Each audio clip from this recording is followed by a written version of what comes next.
Daar sê, baie welkom. Wat 'n voorreg het ons nie, om weer in die oggend by mekaar te kom in die naam van die Here nie. In sy huis met die gemeenskaplike doel, om sy naam groot te maak. En die 15de Februarie, dis bietjie vroeg, maar ek gee so lank kennis daarvan, dat die 15de Februarie begin ons met die kursus Leer ken sy stem. Vir die wat dit nog nie gedoen het nie, laat weet vir my asseblief, want ek moet die boekies net aankoop, dat ons net kan vroegtydig weet, wie wil die kursus bywoon en wie het dit al reeds bygewoon. Ek het laas jaar 'n bietjie, met die een groep boekies het ek te veel gekoop, maar dit kan aangaan. So asseblief, vir die wat die kursus wil bywoon, laat weet my net vroegtydig, sodat ons het so week of wat nodig. Ek is nie seker, ek sal in hierdie week uitvind by die Kaap, hoe lank het ons nodig, en het hulle in voorraad, want as hulle nie in voorraad het, moet hulle eers laat terug ook. Ek dink, dis die toetie. Kom ons sit net so, in ons buigie hoofde. Almagtige God en Vader, U het beskik. U is die een, U is almagtig. Dankie Here, dat ons by mekaar kan wees. Dankie dat ons U naam kan groot maak. Dankie dat ons U kan loof. Dankie dat U ons vaste rots is. Dat U en U alleen ons vesting is. Dat U ons rig. Dankie dat U ons lei. Dankie dat U voorsien. En Here, baie dankie ook vir elke seëning wat ons ontvang. Dankie, Almagtige Vader, vir elke dag, vir 'n maand wat amper verby is, vir 'n jaar wat afgeskop het, waar ons U naam kan groot maak. Dankie Here. Amen. Terwyl ek nou bid, besef ek, dis vandag die 25de Januarie, oor 11 maande van vandag wat se Kersfees. Ons is amper daar. Kom ons staan saam en ons loof die Here. Ons sing tot eer en verheerliking van sy naam alleen. En soos die lied nou net gesê het, dit is tyd. Dit is tyd ook vir ons om te begin vasstaan, soos in die tyd van Daniël. Daniël was op 'n plek gewees waar sy vyande niks teen hom kon kry nie. Hulle het fout by hom gesoek, maar hulle kon nie by hom fout kry nie. En hulle het moeilikheid gesoek. Hulle wou hê hy moet in die moeilikheid kom, omdat hy gebid het. Sou jou vyande vandag dieselfde kon doen? Sou hulle kon begin opstaan en sê, maar ek wil iets teen hom kry? As die regering 'n wet uitreik, soos wat die koning 'n wet uitgereik het, en sê, jy mag nie meer bid nie, sal dit jou lewe beïnvloed? Sal dit jou doen en late elke dag beïnvloed? Daniël het elke dag in nederigheid gegaan voor God. Hy het elke dag homself in nederigheid afgegaan op sy knieë en het gaan bid en het gesê, Here, wees my genadig. Hy het elke dag God opgesoek. As daar vandag 'n wet in Suid-Afrika uitgereik word, wat ons gaan verbied om te bid in die openbaar, glo ek nie gaan ons oorvol tronke hê nie. Ek dink inteendeel, mense sal aangaan soos wat hulle aangaan. Daniël se gebed het hom in die moeilikheid uit ingekry. Maar sy gebed het hom ook uit die moeilikheid uitgekry. Want God is magtig. En ons moet ook besef, ons gebede is kragtig. Wanneer hulle nederig is. Want partykeer is 'n gebed nie so nederig as wat ons dink nie. Hoe dikwels sien ons nederigheid in die wêreld? Ons praat oor nederigheid, maar selfs in Daniël se tyd was daar nie regtig nederigheid gewees nie. Ons sien baie mense met wie ons te doen kry. Selfs mense wat kerk toe kom wat sê, ek is nederig. Regtig? As jy nederig is, het jy nie nodig vir iemand te sê, jy is nederig nie. Want nederig is 'n lewenswyse. Dis die wese van wie jy inherent is. Jy het nie nodig om mense attent daarop te maak nie. Want daar's 'n verskil tussen ware nederigheid en valse nederigheid. Ware nederigheid is wanneer jy besef dat elke goeie, volmaakte gawe, talent en sukses wat jy in die lewe bereik het, van God afkom. Jy gee jou Heiland die eer. Valse nederigheid is wanneer jy jou eie heiligheid, jou eie suksesse, gawes, talente, prestasies afkeer. Ja? Afkeer. In die hoop dat ander mense jou sal prys en jou sal vlei as jy dit afkeer. Nee man, jy is eintlik baie goed. Nee man, julle ken dit. Mense wat in jou kom en vir jou sê, eintlik is ek nie so goed as wat ek. Nee man, ons ken daai mense. Daniel was nie net 'n mens wat gebid het nie. Hy het integriteit gehad en hy het honger gehad om voor God te wees. Hy het 3 maal 'n dag op sy knieë gegaan en gebid. Hy het nie iets van God geëis nie. Hy het nie gegaan en gaan sê, sorg vir dit, kry vir dit, doen dit, maak dit vir my reg. Hy het gegaan in nederigheid en hy het God opgesoek omdat hy hom nodig gehad het. Omdat hy gehad het, weet jy Here, ek wil net naby U wees. Ek wil net voor U voete wees. Nou, wanneer laas het jy gekniel en gebid?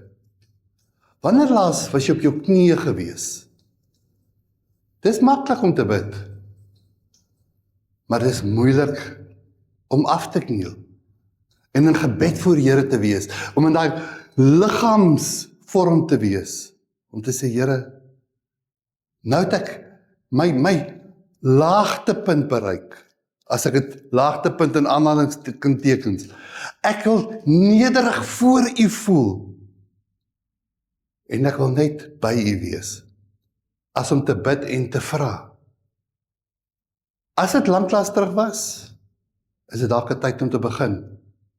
Want die Bybel stel dit so, in 1 Petrus 5 vers 6, onderwerp julle daarom in nederigheid aan die kragtige hand van God, sodat hy julle kan verhoog op die tyd wat hy bestem het. Is dit nie wonderlik nie? 1 Petrus 5 vers 6, Daniel het dit 3 maal 'n dag gedoen, op sy knieë. Hoe sal jy dit vandag doen?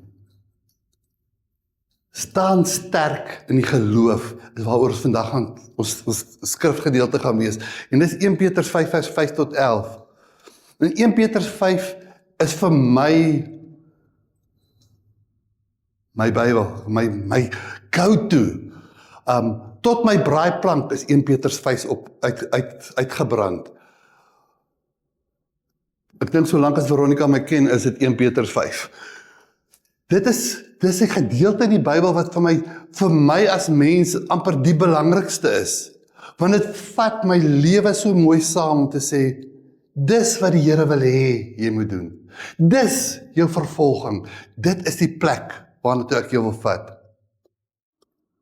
Want daar is ook min dinge in 'n geloofsgemeenskap soos wat ons het, wat in harmonie kan funksioneer as die fokus aan die een kant op die versorging is, en aan die ander kant aan die geestelike standvastigheid is, soos wat ons is in die geloof.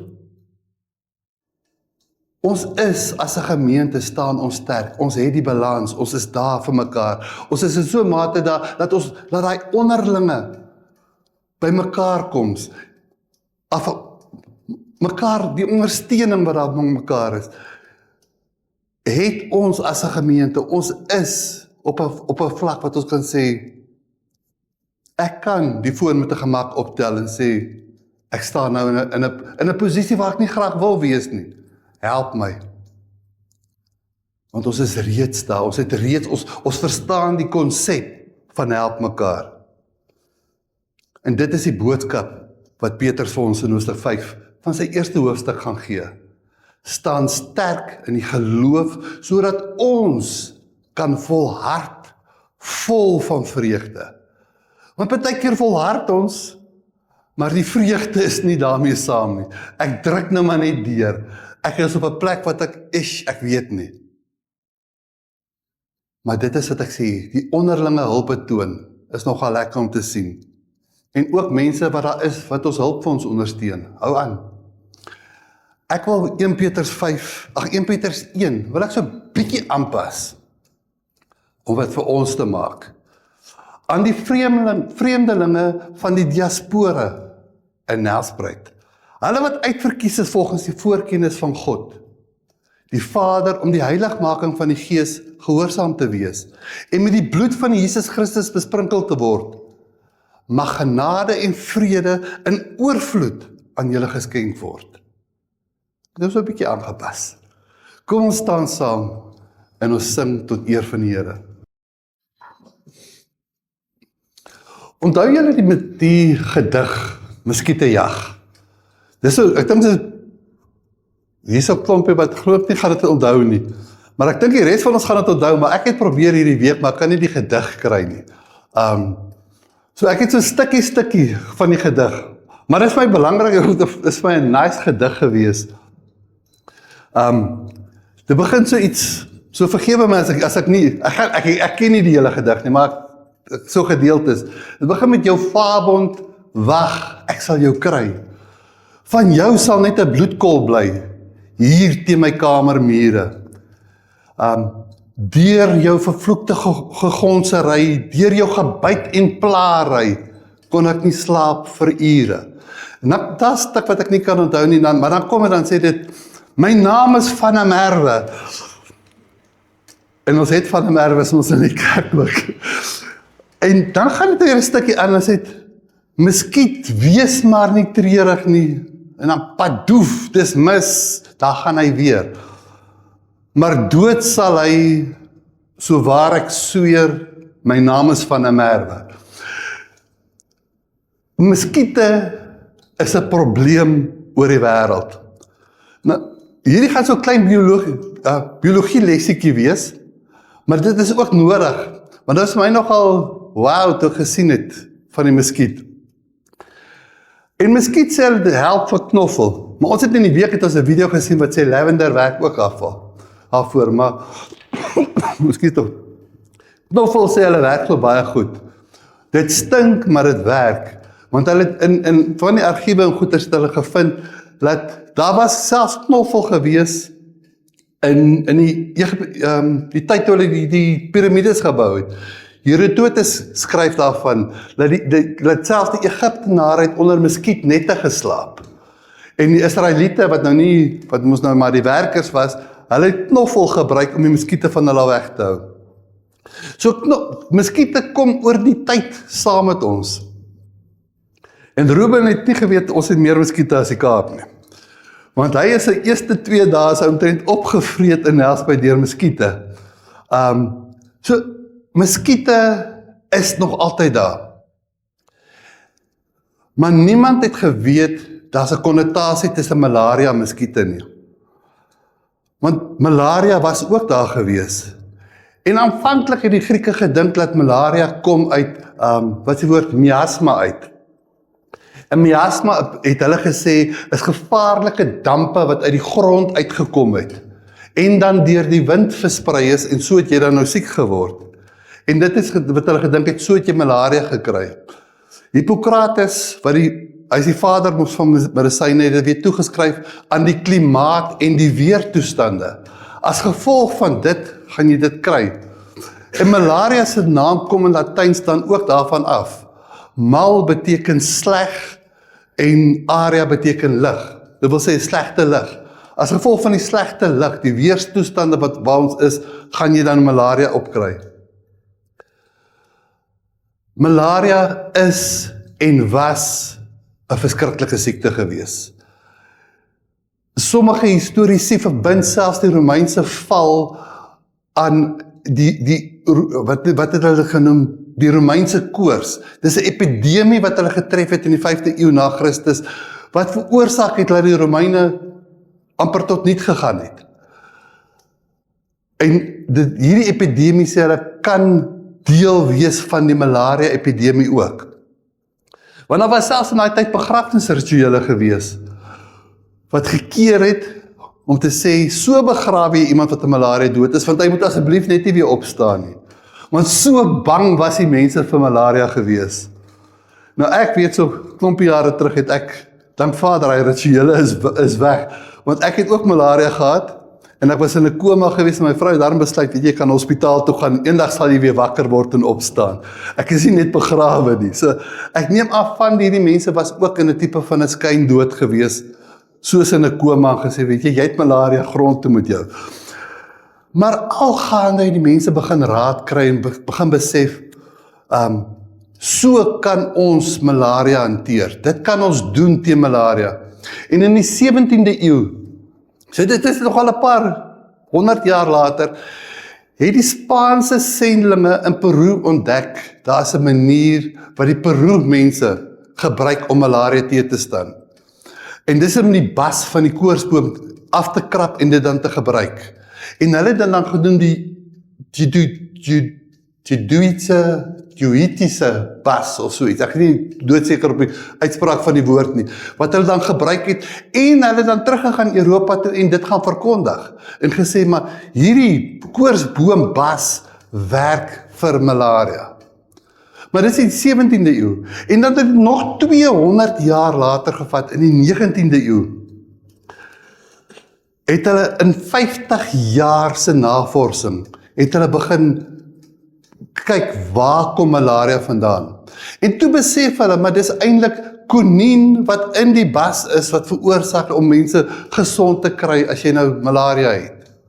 Maar nog steeds was daar nie 'n oorsaak vir hierdie malaria nie. Want dit was nog steeds 'n raaisel vir hulle gewees. En dan in 20 Augustus 1897 het 'n man genaamd Ronald Ross. Nou die man het seker nou nie 'n baie groot operasietafel gehad nie, want hy het 'n muskiet gevang wat op iemand gesit het wat malaria gehad het. En hy het hierdie muskiet se maaginhoud geondersoek. So dit was fyn werk gewees. Hy het mooi sy werk gedoen. En toe sien hy in hierdie muskiet, en dis die Anopheles muskiet, toe sien hy in sy maag is daar malaria parasiet. En toe begin hy navorsing doen op die muskiete, en hy begin muskiete kry, en toe vind hulle uit, maar die malaria word oorgedra van die Anopheles muskiet af na die mens toe. Dis waar die draer is. Hy het dan ook in 1902 die Nobelprys vir medisyne gekry, maar hy was ook 'n digter gewees. En ek wil so 3 lyntjies uit sy gedigheid sê, nadat hy die muskiet, die malaria parasiet ontdek het, het hy 'n gedig geskryf. Nou ek wil net so 3 lyntjies. With tears and toiling breath, I find thy cunning seeds. O million murdering death. Die bron van die kwaad is gevind. Nou vandag nog gaan daar meer mense op ons kontinent dood van malaria as enige ander siekte. A million murdering death. Maar dan moet ons ook besef, in ons lewe, is daar ook iemand in hierdie wêreld wat op 'n soortgelyke wyse die bron van alle kwaad is. Wie se saad ook verantwoordelik is vir miljoene se dood. Wat alles deursuur met hierdie parasiet van sonde wat in hom is. Om in God se wêreld te leef, om hierso met ons te wees, asof God nie bestaan nie, en dan nog God se wette ook te oortree. As ons gaan lees in die woord, die wêreld is perfek geskep, soos God gesê het, dit was goed. Ek kan amper sê, dit was baie goed gewees. Want God was tevrede met die werk wat hy geskep het. Maar die slang in die tuin van Eden, die teenstander van God, die duiwel, het twyfel gesaai in die harte van die eerste mense. En het hulle verlei om teen God in opstand te kom. Elke stukkie kwaad, elke stukkie sonde, elke stukkie lyding van hierdie punt af, Natuurlik dra elke mens aan sy eie sondes en aan jou eie skuld. Ons gaan nie ons eie sondes en ons skuld oorplaas op iemand anders te nie. Maar die punt waar dit begin het, die punt waar God die skepping aan die verganklikheid oorgegee het, daardie punt lê in hierdie onverklaarbare bose opstand van die draak. Openbaring noem dit die Satan. En ons moet waak daarteen, om allerlei oorsake vir lyding te soek. Want dit is maklik. As iets met jou fout gaan, is dit maklik om te sê, maar dit en dit, of so en so, het dit veroorsaak in my lewe. Want ons is as mens geneig om vinnig, nie die verantwoordelikheid vir ons dade te vat, maar om dit gou oor te plaas. Maak dit net makliker as iemand anders die skuld kan dra. Maar kom ons lees wat sê 1 Petrus 5 vers 5 en 11 oor die duiwel en oor wat ek sopas gesê het. Dis 'n vermaning om nederig en waaksaam te wees. Vers 5. Net so moet julle, die jongeres, die gesag van die oueres erken en klee julle almal met nederigheid teenoor mekaar. Want God opponeer arrogante mense, maar aan nederiges gee hy genade. Word dan nederig onder die kragtige hand van God, sodat hy julle kan verhoog op die regte tyd en werp elke bekommernis van julle op hom, want hy sorg vir julle. Vers 8. Wees helder van denke en waaksaam. Julle vyand, die duiwel, loop rond soos 'n brullende leeu en soek iemand om te verslind. Staan hom te sterk in die geloof.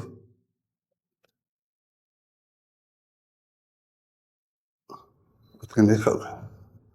Omdat julle weet dat julle medegelowiges in die wêreld dieselfde soort lyding ondergaan. Vers 10. En nadat julle vir 'n kort tyd gelei het, sal die God van alle genade, wat julle geroep het, vir sy ewige heerlikheid in Christus Jesus, julle self herstel, stewig maak, versterk en 'n vaste fondament gee. Aan hom behoort die krag tot in ewigheid. Amen.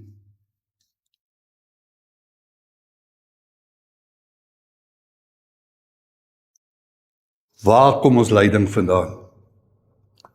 Onthou wat ek nou net van malaria vertel het. Malaria was deur die eeue 'n gevreesde siekte gewees. Dit was 'n bedreiging vir miljoene mense. Dit het miljoene mense se dood ook gekos. Maar toe die navorsers in die 19de eeu bevind het, hierdie siekte word versprei deur muskiete, onmiddellik het hulle besef, wie is die ware vyand?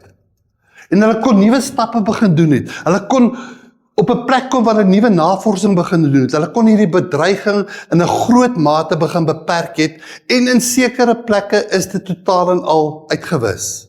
Hulle kon malaria oorwin. Daar's baie plekke in die wêreld wat nie malaria meer het nie. Wat dit nie meer 'n probleem vir hulle is nie. Daar's nog steeds muskiete, maar die malaria kon hulle opgelos het. Dieselfde geld van wat Peter skryf oor die vervolging en die lyding in sy tyd. Dit was die gevolg van ander mense rondom hulle se toedoen. Soms was dit amptelik van die owerheidskant af. Die Romeine, die Grieke, die Jode het soms ook teen hulle opgetree. Ander kere, weet jy, die mense gekom en sê, maar dis as gevolg van die verspotting wat ons gaan. En hierdie lyding waar deur ek vandag gaan, is baie persoonlik. Want hulle is gespot, hulle is verkleineer, hulle is geminag. Hoe maklik kan dit wees om die mense rondom jou, om jou probleme te sien? Nou wys Petrus vir hulle, dit is nie die geval nie. Daar's 'n groter vyand wat ook betrokke is hierby. Daar's 'n groter vyand wat meer werklik is as die mens. Soos hierdie skynbare skadelose muskiet, wat 'n dodelike parasiet gedra het, is hierdie vyand lewensgevaarlik en skrikwekkend. Die Satan, Diabolus, die duiwel, geef hom maar sy naam, lees ons loop rond soos 'n brullende leeu, en hy soek wat hy kan verslind, sien ons in vers 8. Hy loop nie net rond nie, hy is nie net hier nie, hy wil iets verslind. Ons moet rekening hou met die duiwel. In ons samelewing vandag word die duiwel voorgeskryf, of ons prentjie in ons kop oor die duiwel, is hierdie verspotte mannetjie. Jy het almal al 'n prentjie gesien, met die horings en die hoewe, en die nou passende rooi broekie wat hy aan het, en hy word beskryf as amper 'n komiek. Ekskuus toe. Maar ander mense sien weer die duiwel op 'n ander manier. Hulle sien die duiwel agter elke bos, elke saak, elke probleem, elke siekte, elke fout wat in jou lewe aangaan, word die duiwel die eer gegee te sê, "Och nee, dis die duiwel se skuld. Die duiwel kry die eer vir alles wat fout gaan in my lewe." En dan is daar weer mense wat kom en sê, "Nee, ek gaan nie die duiwel deel van my lewensbeskouing maak nie." En ons skryf ons sommer uit die Bybel uit, en ons skryf ons maar uit ons lewe uit, want die duiwel bestaan nie. Hy is daar, maar hy's doen ver, hy's nie in my lewe nie. Wat sê Paulus vir ons? Paulus sê egter, dat elke ware gelowige, dat ons deeglik moet rekening hou met die duiwel. Ons moet agter die lyding, die vervolging, die beproewinge in ons lewe, die hand van die bose raak sien. Dis asof Petrus die gelowiges se aandag daarop wil vestig, dat die mense rondom hulle nie die eerste plek die groot vyand is nie, maar dat daar 'n groter vyand is agter hierdie persoon wat die touwtjies trek. Dis nie die persoon met wie jy praat nie. Waar's die parasiet wat binne is? Want ons lees ook, die duiwel is 'n brullende leeu. Leeu's is eintlik seker die beste metafoor wat Petrus kon gebruik het hierso. Want as ons kyk na 'n leeu, sy gebrul is al reeds erg. Ek dink ons is die Laagveld mense, ons het al leeu's gehoor brul. As jy 'n leeu hoor brul, dan weet jy, daar's iets. Dis iets wat uitstaan. Maar die uiteindelike probleem met die leeu is nie sy gebrul nie. Dis sy meedoenloosheid om rond te beweeg en sy prooi te gaan soek. Hy gaan nie in 'n trop in en hy vang die hele trop nie. Hy gaan in die trop in en hy soek vir hom een uit en hy kry daai een persoon. Die een wat een swakheid het. En dan vang hy hom en hy vreet hom op. En dit hou nooit op nie. Want hulle raak weer honger. En die oomblik as hulle weer honger raak, dan begin hierdie proses van vooraf. En hy vang die volgende persoon. En hy vang met prooi en hy slaan toe en hy vreet hom op. En weer en weer en weer. Ons weet net nooit waar is die leeu en wanneer slaan hy toe nie. En op dieselfde manier probeer die duiwel ons meedoenloos beproef. Ons beproewinge hou net nooit op nie. Hy weet presies waar my en jou plek is, waar ons die maklikste versoek kan word. Dis nie vir hom 'n vreemde plek nie, want hy ken ons van ons geboorte af. Al wat nodig is, om ons net 'n sentimeter in die verkeerde rigting te laat gaan. Dis nie so erg nie. Ag, dis 'n ou klein leentjie. Hierdie is nie so groot sonde nie. Net daai sentimeter, want dan weet hy, raak dit gou-gou 'n meter. Dan 'n kilometer. En voordat jy self kom kry, weet jy nie waar is die pad nie, dan is jy heeltemal op 'n ander pad. En jy het verlore gegaan en jy weet nie hoe om terug te kom nie. En dit is 'n baie kort tydjie. Maar ons is nie weerloos nie. Die Here het ons nie gelos aan die genade van die duiwel nie. Petrus gee vir ons hier 4 perspektiewe om ons stryd teen om ons in te span teen ons stryd teen die duiwel. En ons sien dit, die eerste een is in vers 5. Wees nederig teenoor mekaar. Dit klink so, maar ek is. Maar ons moet begin deur nie self op te tree, soos leeu's teenoor mekaar nie. Ons lees die jonger geslag moet die ouer mense se gesag erken. En dit begin in die ouerhuis. Maar dit sluit ook die geloofsgemeenskap in. Hoekom? Want God opponeer arrogante mense. Dis aan nederiges wat hy genade gee. Ons tweede punt sien ons vers 6. Wees nederig teenoor God.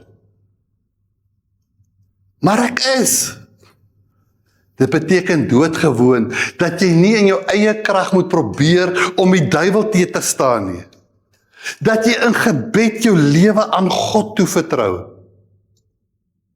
En dit is 'n baie praktiese wyse waarop elke bekommernis wat jy het, om dit voor die Here se voete te gaan neersit. Om elke bekommernis en elke probleem wat jy het, nie self te probeer oplos nie.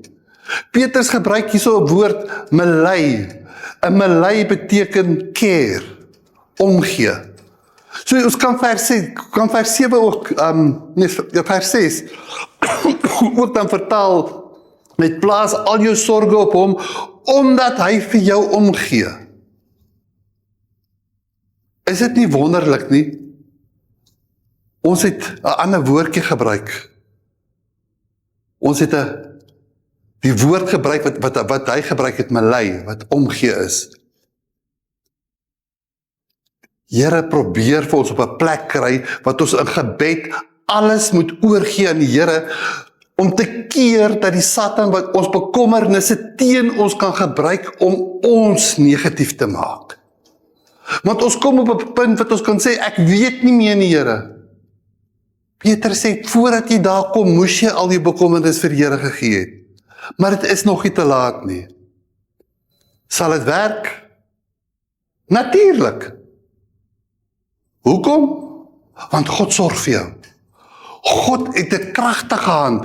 Hy sal jou oprig en hy sal jou laat oorwin. Die derde punt wat hy vir ons gee, is vers 8. Wees helder van denke en waaksaam. Julle vyand, die duiwel, loop rond soos 'n brullende leeu en soek iemand om te verslind. Hierdie prentjie wat jy in jou kop moet hê, is as jy in die middestad gaan rondstap. Te voet. Jy kan nog wegry met 'n kar. Jy sal nie in donker systraatjies in gaan stap nie. Jy gaan nie iemand konfronteer wat van voor af kom en jy kan sê, maar hierdie ou lyk bietjie aggressief nie. Hy kom dreigend na my toe, gaan jy nie na hom toe stap nie. Jy sal sorg dat jy in 'n groep is. Jy sal sorg dat jy in 'n plek gaan stap as daar lig is. Jy gaan nie in die donker plekke ingaan nie.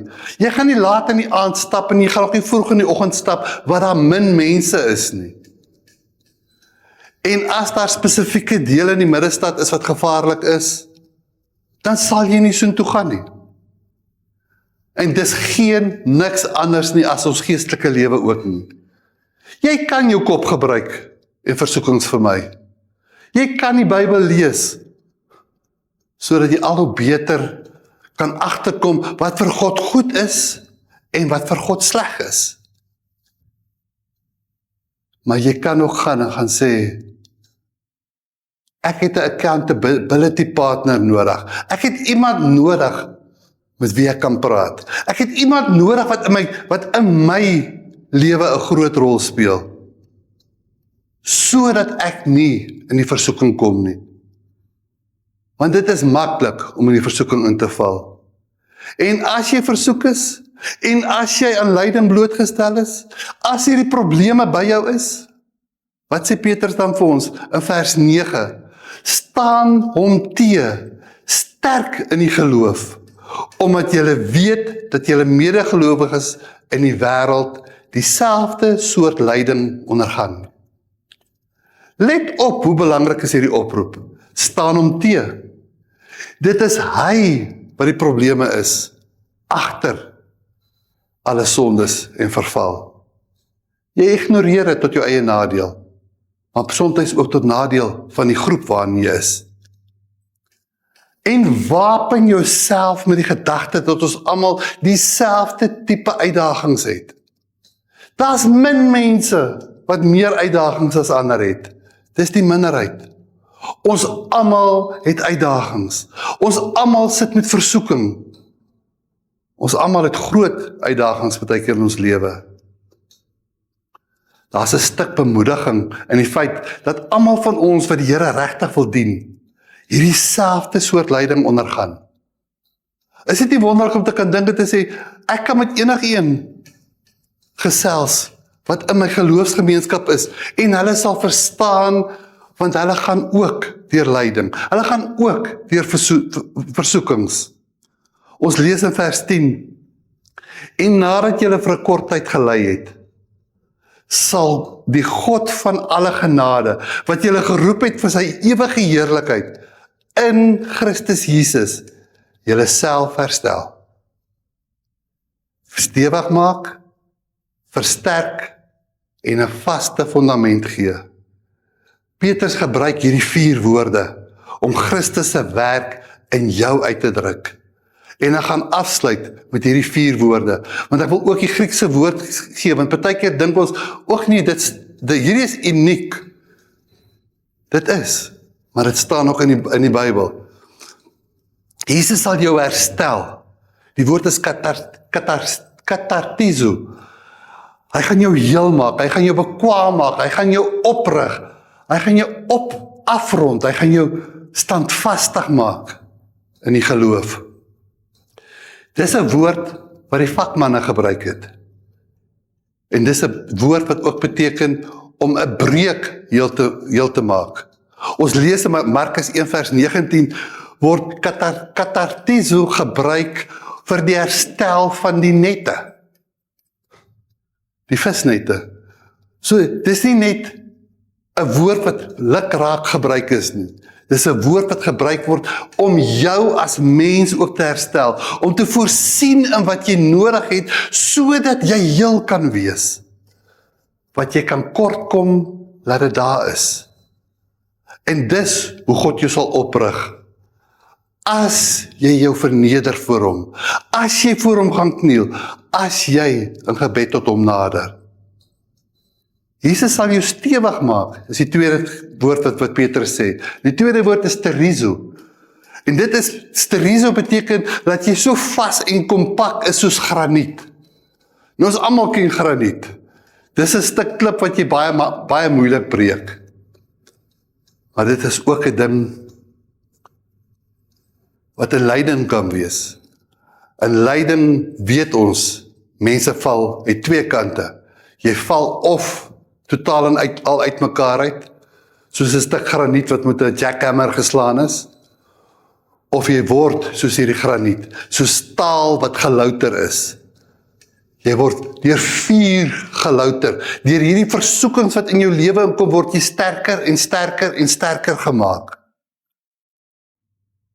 Hierdie vuur is wat die Here gebruik in jou lyding, om jou so solied en so sterk, so staal te kan kry. Die derde woord wat Petrus gebruik in vers 11 is, Jesus sal jou versterk. Stenu. En stenu beteken letterlik om jou vol krag te maak. Om jou te recharge, sal ons dit noem. Om op 'n plek te kry wat jy voel, ek kort nou niks meer nie, ek het genoeg krag om aan te gaan in ons lewe. Hierdie is die gedagte, dat 'n lewe sonder God, sonder Jesus, jou kragteloos maak. God werk dan van binnekant af, om jou weerbaar en paraat te maak, om jou die moed en die durf te gee, om op te tree in hierdie stryd, vir die geloof wat ons vandag in hierdie wêreld het. En dan die laaste ene is, Jesus sal jou vaste fundament gee. Themeliosei. Themeliosei is 'n woord wat ook standvastig beteken. Dis 'n woord wat beteken, jy is geanker. pyn en lyding kan ons stikkend slaan. Petrus beloof dat die Here Jesus sal sorg dat jy nie stikkend geslaan word nie, maar dat jy op die rots sal bly staan, dat jy sal volhard en heel bly. Want dit is die oorhoofse boodskap van Petrus, om te volhard vol vreugde. Jesus kan dit doen, want aan hom behoort die krag tot in ewigheid.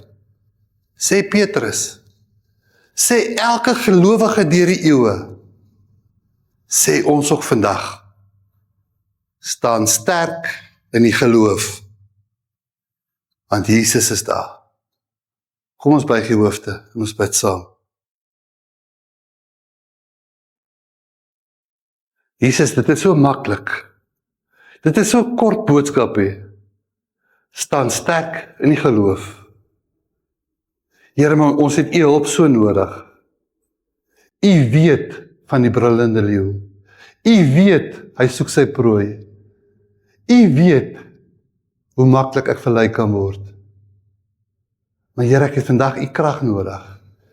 U woord sê, ek kan in nederigheid voor U kom, en ek kan in nederigheid vra, en dit sal geskied. Here, ek wil vasstaan in die geloof. Ek wil vervul wees met U krag. Ek wil op 'n vaste rots staan. Ek wil nie stikkend hier uitgaan nie. Here, U woord is U belofte, en ek staan vas op U belofte, dat U my sal beskerm, dat U my toevlug sal wees, dat U my veilige hawe sal wees, en dat ek kan weet, by U is die duiwel oorwin. Hy het geen krag in U teenwoordigheid nie. Hy het geen krag, hy het geen mag oor my lewe, want U is in beheer. Dankie Here, vir U genade. Dankie vir die vrede. Dankie vir die liefde. Maar Here, bo alles, dankie vir vergifnis. Dankie dat ek, as 'n sondige mens, voor U kan kniel, U naam aanroep, en U was my skoon. Here, U is die groote God. U is almagtig. En ons loof U. Ons prys U naam. En ons gee U al die eer, vandag en môre. Amen. Kan ek vra, Ruben sê vir ons die dankoffer opneem asseblief?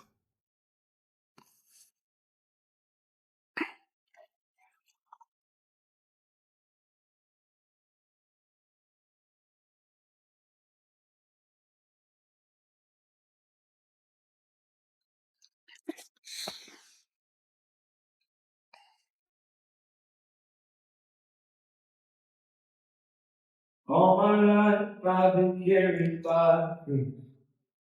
Don't ask me how, 'cause I can't explain. It's nothing short of me. Is ons lewe nie nothing short of a miracle nie. Kom ons sit net ons dankie Here vir die offergawe. Here, baie dankie vir hierdie offergawe. Here, dankie vir elkeen se hart. Dankie vir elkeen se gee. En Here, ons seën hierdie offergawe in U naam. En mag U naam verheerlik word daarmee. Amen.